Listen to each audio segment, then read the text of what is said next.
Hazreti Ali айтады, біреу сенің адамгершілігіңе жамандық жасаса, оны кешір дейді. Ал бірақ сол адам отанына, халқына жамандық жасаса, ондай адамды кешірмеңдер дейді. Қараңыз, адам адамға қателік жасайды. Адам адамға жамандық жасайды. Пенде ғой ол. Шайтан бар ғой бізде. Оны бірақ кешір дейді. Кешір дейді оны. Алла үшін кешіре біл.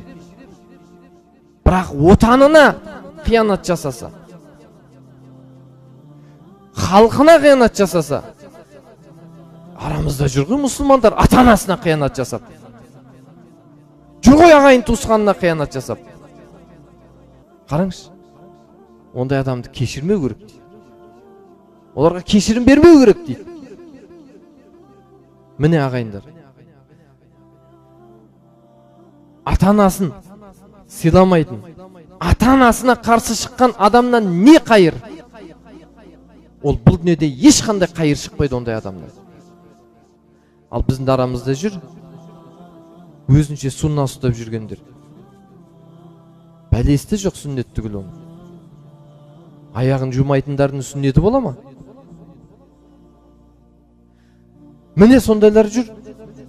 Мына жаққа кірсең былғайды. Мына қандай ол халқына, қандай жамағатына осындай үйіп, айрандай үйіп отырған халықтың арасына келіп іріткі салған адамды кешіруге бола ма? Болмайды ондай адамды кешіру. Мынау ар жақтан уағыз алып отыр. Қазір сыртта тұр. Іште отыр ғой арамызда, сыртта тұр. Тыңдап атқан жоқ олар уағызды. Жұмасы жұма болып жатқан жоқ. Маған басқа мешіттің жамағаттарынан уәж түсіп жатыр. Анау мешітте уағыз айтып тұрса, сыртқа келіп алып ана сунна ұстаушылар тұрат дейді. Әңгімені соғып, телефон қолдарында әңгіме, қолдарында сотовый. Біреу шай ішіп нан жеп отыр дейді. Ондай жұма бола ма, субханалла? Жұмаң кетті ғой сен. Міне фитнашылар, міне отанына, халқына арасында, жамағаттың арасында сап түзеп тұрған жамағатқа сызат түсірушілерді міне ондайлар кешірмеу керек.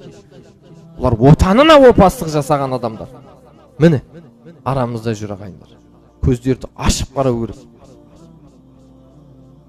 Сондықтан отан сіздің Алла тағаланың берген сізге нығметі, сіздің тұрақтайтын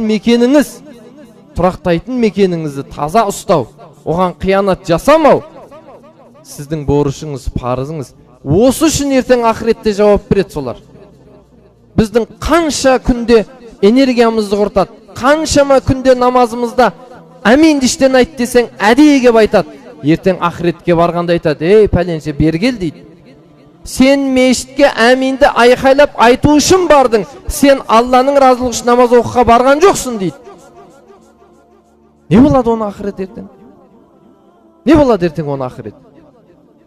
Міне ағайындар, күйініп айтамыз, ұрсып айтамыз кейде, жай сөзбен айтамыз, бауырым, жаным деп айтамыз. Міне осындай надандардан сақ болу керек ағайындар. Көзді ашу керек. Отан, мына ел, тыныштық, бейбітшілік бұл біздің аманатымыз. Келешек ұрпақтың аманаты бұл. Ертең осылай кететін болса, келешек ұрпаққа қиянат жасайсың. Ақыретте қандай сауап аласың? Міне осыны ойлану керек. Ала инна ахсанал калам ва аблаган низам.